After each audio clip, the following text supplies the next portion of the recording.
Ito, patuloy natin pag-usapan mga tol yung nangyaring insidente nga dito sa Ayungin Shoal sa West Philippine Sea. No? So makinig tayo ng mga balita at opinion at reaksyon ng iba. At bigyan din natin to ng commentary. Alam ko marami sa inyo nakapanood na ng mga balita at alam na ninyo yung balita rito mga tol. No? So eto, panoorin natin mula kay News PH. So wag na natin patagalin pa. Total wala na rin naman tayong hinihintay na. Panoorin na natin to. Grabe po. Alam niyo yung ginawa nung kayo? Yung May binangga, tabi. yung binangga tayo ng Chinese Coast Guard. Pero alam ba niyo yung Chinese No, kitang-kita mga tol, di ba? yung barko mo may ganyan. Coast Guard? May bumper. Talagang nilagyan nila. Kung kita-kita mo doon sa unahan, may bakal na malaking ganon, tapos sa gilid meron din. Ang purpose pala nun, pangbangga talaga. Ganon silang kasama. Ganon silang kalupit. Yung kanilang mga barko, tingnan niyo yung mga barko nila, yung Coast Guard nila. May mga bumper, yung unahan talaga. Di ba parang kotse may bumper para in case na sumabit kung ano man, may protection yung kotse. Yung kanila ganun. Nilagyan nila ng bumper na bakal yung kanilang unahan ng barko para in case na sila bumangga o ano, hindi magagasgasan yung barko. So, planado. Yun ang aking assessment yan, opinion. Planado na sila yung mambangga. Planado kasi nilagyan nila. Saka nakakita ng mga barko na mayroong bumper. Wala. Usually yung mga barko international o kahit dito sa atin, ang mga protection ay nasa gilid lang. May goma kung ano nakala sa gilid. Pero yung unahan, hindi mo kailangan lagyan ng bumper. Hindi naman kotse yan eh. Pero sila, nilalagyan nila ng bakal. At yun ang sumabit. Kaya tumunog talaga. Nagulat po yung magsusupply. Yung mga barko nating magsusupply, resupply na pagkain at tubig dun sa ating Sierra Madre. O BRP Sierra Madre. Di ba ang Pero yun mo, no, legit, no, legal yung ating resupply mission dyan. Dahil, tulad nga na lagi nating sinasabi mga tol, pasok to sa exclusive economic zone ng Pilipinas di ba?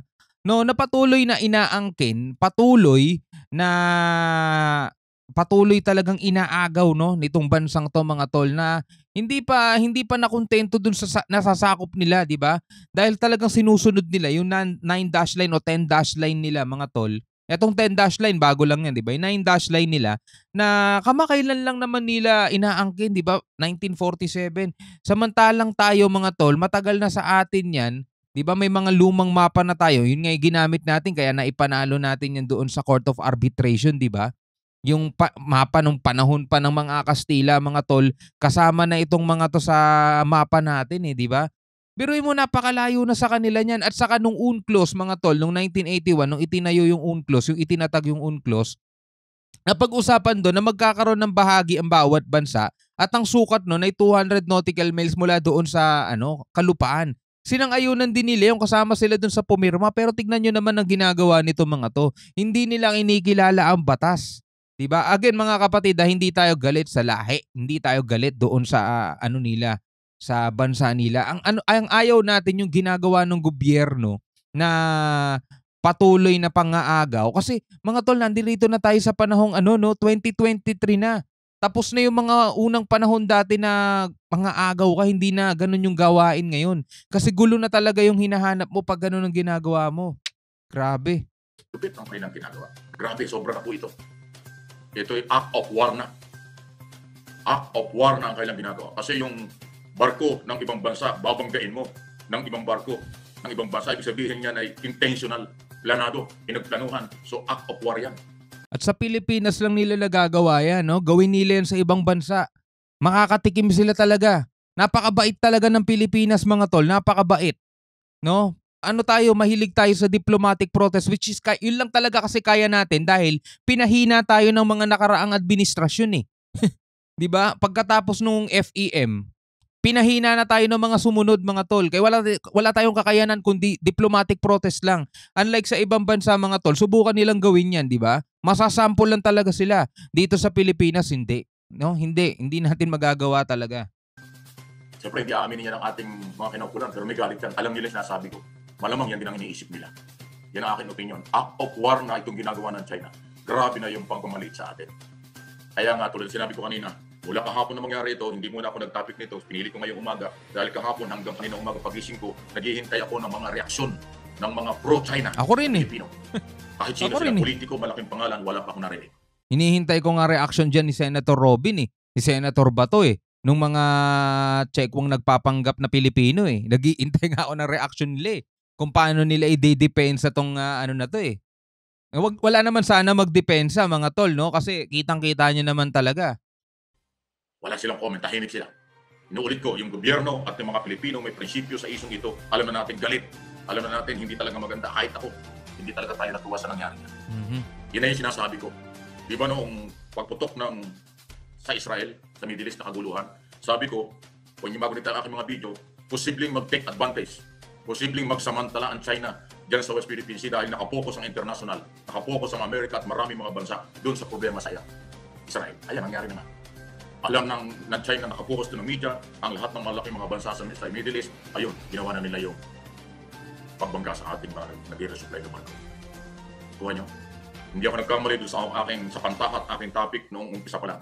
Na kailangan mag-ingat tayo, baka mag-take advantage, baka magsamantala. Baka samantalahin yung focus ng Amerika, focus ng lahat, ay mawala. Kasi dati dito nakapokus lahat sa West Philippine Sea, South China Sea, nung wala pang problema sa Israel. Pero nung pumutok yung problema sa Middle East, lahat doon nakapokus.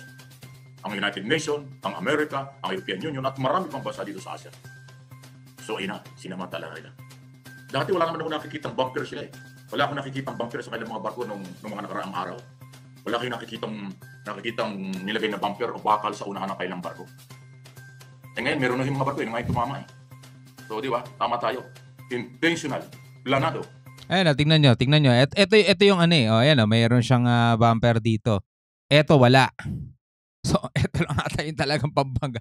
Ayan, meron siya itim dito. Itong isa, wala. Ha? Pag planado, nananadya. Pag intentional, talaga kung of war yan. Likod na tagaliran ng ating Philippine Coast Guard, yun po yung tinamaan. Nayupi yan. Sa lakas ng bundol, no? Kasi barko yan, alam niyo, napakabigat yan, lalaki yan eh. So, 2 barko. Yung ating biktima nila kahapon.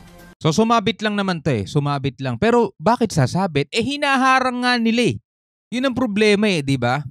Unang-una, hindi nila dapat ginagawa yan dahil wala nga silang karapatan dyan, di ba? Naalala ninyo yung reaction video natin, pinanood natin yung pagsasalita ni Defense Secretary Gibo Teodoro, di ba? Malinaw na sinasabi niya wala silang karapatan dito. Di ba? Anong ginagawa nito mga Chekwanto rito? Wala naman silang karapatan dyan dahil ito nga ay teritoryo ng Pilipinas. Ang lupit, ano nga. So, salamat sa salamat sa ating National Task Force West Philippine Sea, sa AFP. Sila po nagpalabas ng mga video niya kahapon at kailangan natin yung makita. At ano tawag dito? Makita at yan yung barko. Kita naman yung bumper. Kita yung maitim na yan. Yan po yung bumper na tumama eh. Yung maitim na yan, ayan o. Yung bakal yan, tingnan nyo. Gilid at saka yung unahan mismo. Yung tumama o. Sa likod, bandang likuran ng barko natin, ayan o. Tumulog pa yan eh. Yung bangka natin. Hindi ata matinig yung ano. Yan pagkakasabit kasi nakalayo na. Ayan. 5203 ba yun? Yung barko. So, ayun po yung matindi. Anyway.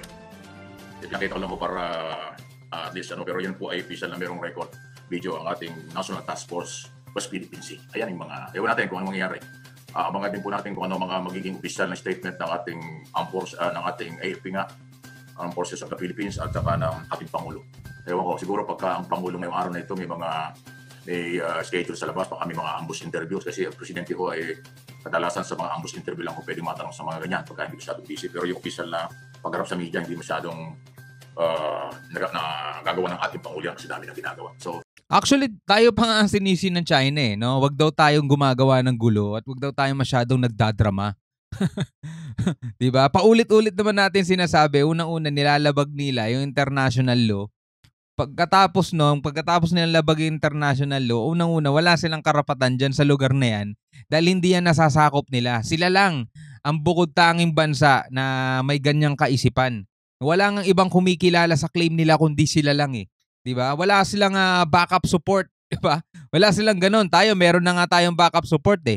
Meron tayong UNCLOS na nagsabing eto atin to. Meron tayong international law na binabackupan yung claim natin. Pero napakabait pa rin natin. Si Secretary Teodoro, si General Romeo Browner, ang atin pong inaantabayan nandiyan kung ano kailangan magiging statement. At siyempre lalo na yung bagong commander. May bagong commandant ng Coast Guard, si Admiral Ronnie Hill Gaban. Nag-resume siya ng isang araw lang eh. Bagong commandant, pinakamataas na official siya po yung pumalit kay Admiral Abo. So si Admiral Ronnie Hill Gaban, siya yung bagong commandant ngayon ng Philippine Coast Guard. Siyempre may pagkundi na sila kahapon sa nangyari yan. At lagay ko baka magkaroon pa yan ng mga iba pang mga statement. Sana humarap din sa media, mag-press conference sana sila ngayong araw na ito. Ang ating Coast Guard o ang ating military o yung task force on West Philippine Sea, kasi yun po yung mga official niyan eh. Yung AFP at DND dito sa Manila, ang headquarters naman ng Coast Guard dyan sa may Ross Boulevard at saka Navy. So iba yung National Task Force sa West Philippine Sea, sa Palawan nakabase yan.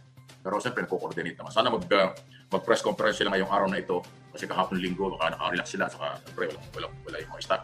So hopefully ngayong araw na ito, anytime this week ay sana umarap sila sa media para kanilang may paliwanag, masagot kung paano nga nangyari, bakit nangyari ito. At siyempre, ano ang ating gagawin? Diba? Ano ang ating gagawin dito sa nangyari? Masyadong na-spoil kasi itong China sa nakarang administration eh. Kasi kahit anong gawin nila, hindi siya pinupuna, binabaliwala.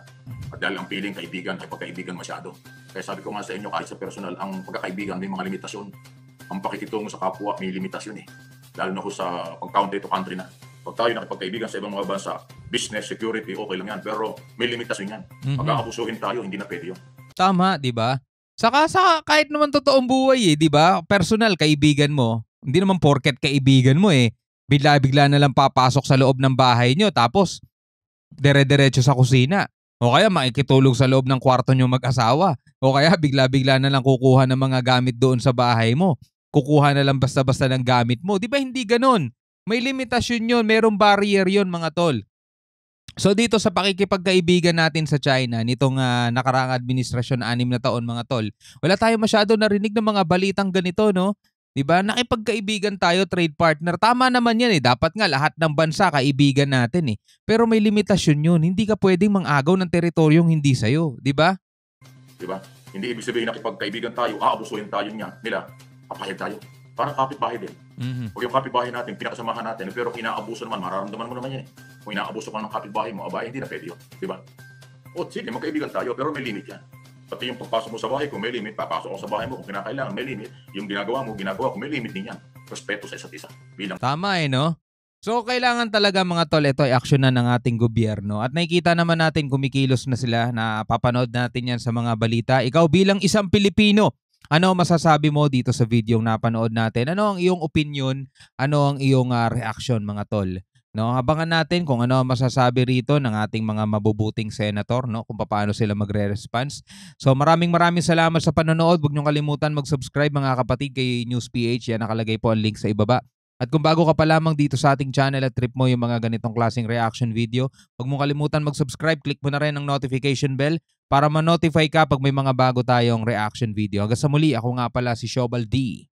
Peace out.